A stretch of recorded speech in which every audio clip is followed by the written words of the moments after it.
Lieutenant Zinoviy Kolobanov peered through his periscope and counted the German tanks rolling toward him. 10, 20, 30. They kept coming. A full panzer column stretching down the road like a steel snake, confident and unstoppable. These were the tanks that had crushed Poland in weeks. The tanks that had shattered France in days. The tanks that had been annihilating the Red Army for 2 months straight. 43 panzers in total, against one KV-1. Kolobanov's own commanders had written him off. The Red Army was in full retreat toward Leningrad. Every tank that could still move was racing for the safety of the city's defenses. Every tank that couldn't was being abandoned. The KV-1 was supposed to be one of the abandoned ones. It was too slow, too unreliable. The transmission groaned and stuttered, and the engine overheated constantly. Other crews called it a steel coffin, a 45-ton death trap that would break down and strand you in the middle of a German advance. But Kolobanov hadn't retreated. He had driven his broken tank into a marsh at the side of the road, buried it hull down in the mud, and waited. The German column was 150 meters away now, close enough to see the faces of the tank commanders standing in their open hatches, surveying the conquered landscape with the arrogance of victors. They had no idea they were driving into a trap. Kolobanov's gunner, Andrei Usov, had the lead tank in his sights. "Fire!" Kolobanov said. The 76mm cannon roared. The lead panzer exploded. And for the next 30 minutes, Lieutenant Kolobanov would demonstrate why the KV-1 wasn't a coffin at all. It was a fortress. And before I tell you what happened next, you need to understand why everyone had given up on the KV-1. The Kliment Voroshilov heavy tank was the Soviet Union's answer to enemy fortifications. It was designed to break through defensive lines, absorb heavy fire, and keep rolling when lighter tanks would be destroyed. On paper, it was magnificent. 90 millimeters of frontal armor, thicker than any tank in the world in 1941. A 76.2mm cannon that could penetrate any German tank at combat range. Enough mass to crush obstacles and keep moving through terrain that would stop lighter vehicles. In practice, it was a mechanical disaster. The transmission was the main problem. The KV-1 weighed 45 tons, but its transmission was essentially the same one used in much lighter tanks. It couldn't handle the stress. Gear changes were brutal. Breakdowns were constant. The engine was similarly overwhelmed. Designed for a smaller vehicle, it struggled to move the massive hull. Overheating was endemic. In the summer of 1941, crews spent as much time waiting for their tanks to cool down as they spent fighting. And the speed, or lack of it, made tactical coordination nearly impossible. German panzers could race across the battlefield at 40 kilometers per hour. The KV-1 lumbered along at 35, and that was on good roads. In mud or rough terrain, it slowed to a crawl. Soviet commanders looked at the KV-1 and saw a liability. It couldn't keep up with mobile operations. It broke down at the worst possible moments. It required maintenance that overwhelmed already stretched supply lines. When the German invasion began in June 1941, the Red Army had hundreds of KV-1s. Within weeks, most were abandoned, not destroyed by the enemy, but simply broken down and left behind as the army retreated. The Germans called it the Russian monster when they first encountered it, terrified by armor that their anti-tank guns couldn't penetrate. But that fear faded quickly when they realized the monsters kept breaking down. By August 1941, the KV-1's reputation was destroyed. Too slow to fight, too broken to run. That was the conventional wisdom. Zinoviy Kolobanov was about to prove that conventional wisdom could be fatally wrong. Here's what Kolobanov understood that his commanders didn't. Speed only matters if you're trying to run. If you're planning to stand and fight, if you're going to make the enemy come to you, then the KV-1's weaknesses became irrelevant. It didn't need to be fast, and it needed to be positioned correctly. And that 90 millimeters of armor that everyone dismissed as not worth the wait, it was about to prove its value in the most spectacular way possible. Kolobanov's orders were straightforward. Block the roads leading to Leningrad. Delay the German advance long enough for defensive positions to be prepared around the city. Buy time with blood. He had 5 KV-1 tanks under his command. 5 heavy tanks against the most successful military machine in history. The odds were absurd. Most commanders would have followed the letter of their orders, positioned their tanks on the road, fired a few shots, and retreated before being overwhelmed. Kolobanov had a different idea. He studied the terrain around the crossroads at Krasnogvardeysk. He found what he was looking for: marshy ground beside the main road, with good sight lines and natural cover. The marsh was key. German tanks couldn't traverse it. They would be restricted to the road, a long column of vehicles unable to spread out or maneuver, and the soft ground at the road's edge would hide his hull-down position. Hull down meant burying the tank in a prepared position so that only the turret was exposed. The thick frontal armor would be protected by the earth. The enemy would have to hit the turret, a small target that was also heavily armored. Kolobanov drove his KV-1 into position and had his crew dig it in. When they finished, the tank was almost invisible, just a low turret peeking above the marsh grass, perfectly positioned to fire directly down the road. He positioned his other 4 tanks at different points along the road, creating a gauntlet that the Germans would have to pass through. Then he waited. The wait was the hardest part. Kolobanov knew the German column was coming. He had intelligence reports. He could hear the distant rumble of engines, but he had to let them get close. If he fired too soon, the Germans might retreat and find another route. They might call in air support or artillery. They might overwhelm his position through superior numbers. He needed them in the killing zone. All of them. He needed them trapped. The lead German tanks appeared at approximately 1400 hours. They were moving confidently, spread out along the road, completely unaware of the ambush waiting ahead. Kolobanov watched through his periscope as the column grew closer, 100 meters. The lead tanks were nearly past his position now, and he could fire at their flanks. But that would alert the rest of the column and give them time to react. He needed to trap them first. He waited until the lead tank was past his firing arc, then told Usov to aim at the second tank, the one that would block the column's retreat when it was destroyed. 50 meters. Fire. The German Panzer III had approximately 30 millimeters of frontal armor. The Panzer IV had slightly more, but still under 50 millimeters. Kolobanov's 76.2 millimeter cannon could penetrate 90 millimeters of armor at 500 meters. At 150 meters, the range he was firing at, the Soviet shells would go through German tanks like needles through paper. The Germans, meanwhile, were armed with 50 millimeter guns that couldn't penetrate the KV-1's armor at any range. This wasn't a battle. This was an execution. The first shot hit the lead tank, and the shell penetrated the hull and detonated inside. The tank erupted in flames, lurching to a halt in the middle of the road. Before the Germans could process what had happened, Usov fired again. Second shell, second tank, the one at the rear of the visible column. The vehicle shuddered and died, blocking the road behind. The German column was now trapped between 2 burning wrecks. They couldn't advance. They couldn't retreat. The only way out was through the marsh, which was impassable for their lighter tanks. Panic spread through the column. Tank commanders were screaming orders.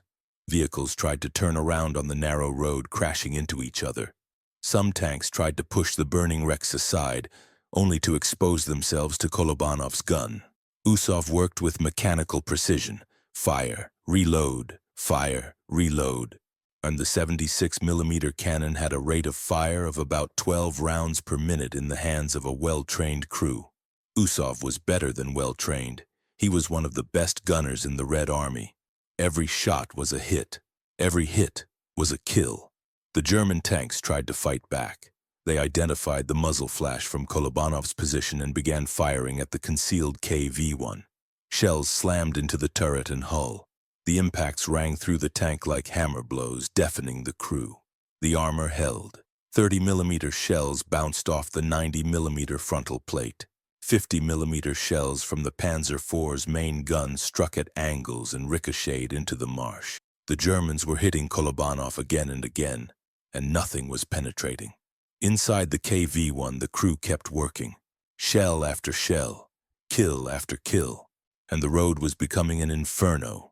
Burning tanks blocked every path. Ammunition was cooking off, sending secondary explosions cascading through the column. Crews were bailing out of their vehicles only to be cut down by machine gun fire from the Soviet tanks. Kolobanov's tank absorbed hit after hit. The armor dented. The paint burned off. External equipment was destroyed. The crew kept firing. 10 tanks destroyed. 15, 20. The battle raged for approximately 30 minutes, an eternity in armored combat. Throughout that time, Kolobanov's single KV-1 methodically executed the trapped German column. When the firing finally stopped, the road was unrecognizable. Kolobanov's crew emerged from their tank to survey the destruction. 22 German tanks lay smoking on the road. In every vehicle that had tried to pass through their killing zone had been destroyed. The column that had rolled confidently toward Leningrad was now a graveyard of burned steel and shattered ambition. And the KV-1. Kolobanov walked around his tank, counting the impact marks. The final count was staggering. 156 direct hits. 156 German shells had struck his tank. Not a single one had penetrated the armor. The clunky tank. The steel coffin. The mechanical disaster that commanders had wanted to abandon. It had absorbed 156 hits and kept fighting. The crew was battered but alive. Their ears were ringing from the constant impacts. Some had minor injuries from shrapnel and spalling inside the hull. But they were alive. 22 German tank crews were not. Kolobanov's 4 other KV-1s had engaged their own sections of the German advance. In total, his company destroyed 43 German tanks that day. Nearly an entire battalion of armor wiped out by 5 Soviet tanks that everyone had written off as useless. The German advance on Leningrad was delayed, not stopped. The Wehrmacht had too many resources to be halted by a single engagement, but delayed. And in the summer of 1941, every day mattered. Every day gave the city more time to prepare its defenses. Every day brought the autumn rains that would turn the roads to mud. Every day moved closer to the winter that would freeze the German offensive in its tracks. Kolobanov had bought some of those days. With a single broken tank. Here's what the German commanders wrote in their after-action reports. And they described encountering a monster that couldn't be killed. They reported firing dozens of rounds into a Soviet tank that simply wouldn't die. They called for heavier guns, better ammunition, new tactics. What they couldn't understand was simple. The weapon they dismissed as obsolete was actually invincible when used correctly. The KV-1 wasn't designed for mobile warfare. It was designed for exactly what Kolobanov did with it, anchored defense where its armor could absorb everything the enemy threw at it. The Soviet command initially didn't believe the reports. 22 tanks destroyed by a single KV-1. It seemed like propaganda, the kind of exaggerated claim that armies always made to boost morale. They sent investigators to verify.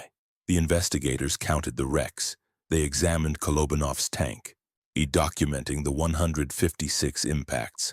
They interviewed the crew and cross-referenced their account with German communications that had been intercepted. It was all true.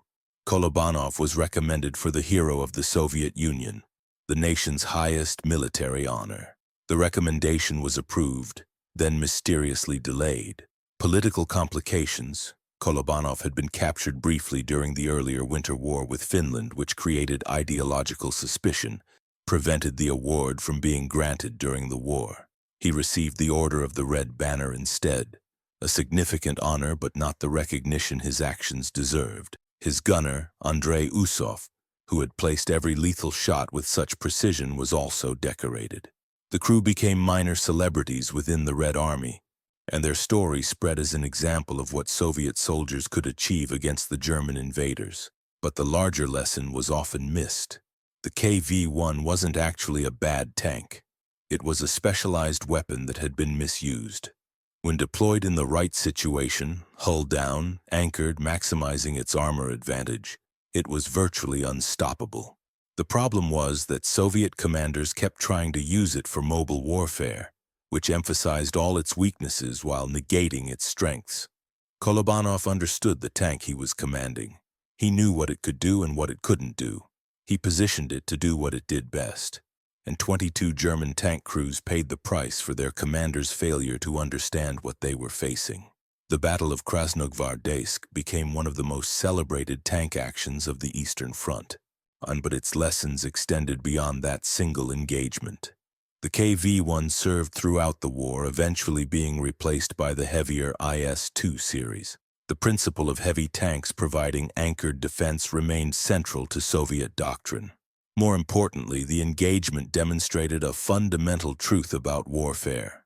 Weapons don't fight wars, tactics do. The same KV-1 that one commander would abandon as useless, another commander could use to destroy an entire armored column. The difference wasn't the equipment, it was understanding how to employ it. German commanders learned from Krasnogvardeysk. They developed new tactics for dealing with KV-1s, eventually producing heavier guns and better ammunition. The Tiger tank, which would later terrorize Allied forces, was partly developed in response to the unkillable Soviet heavy tanks. But for that one day in August 1941, the KV-1 was the most dangerous weapon on the Eastern Front. And Zinoviy Kolobanov had proven what happens when you give a brilliant tactician a weapon that everyone else has given up on. He doesn't abandon it. He uses it to change history. The commanders called the KV-1 broken, slow, a liability. They wanted to leave it behind. Zinoviy Kolobanov drove it into a marsh, buried it to the turret, and waited for the enemy to come to him. When 43 German tanks rolled toward Leningrad, they were expecting scattered resistance from a retreating enemy. They were expecting easy victory. They found a single tank they couldn't kill. 156 shells hit Kolobanov's KV-1. Every single one bounced off. 22 German tanks didn't bounce. They burned. The crippled tank, the one everyone said couldn't fight. It fought better than anyone believed possible. Because the weakness everyone saw wasn't weakness at all. It was specialization. Put in the right position with the right tactics, the KV-1 wasn't a coffin. It was the thing that put 22 German crews in theirs. Sometimes the weapon everyone wants to throw away is the weapon that wins the battle. You just have to be smart enough to see what it can actually do. If this story of tactical genius and one man holding the line gripped you, smash that subscribe button right now. This channel uncovered the forgotten stories of World War II, the weapons everyone underestimated, the soldiers who refused to retreat, and the moments that changed everything. Tap that bell icon so you never miss when I drop a new video. And I need to hear from you. Drop a comment below. Would you have retreated like everyone else? Or would you have stood and fought? Let's debate. Share this with someone who loves tank history. And if you want another incredible World War II story right now, the next video is already waiting on screen.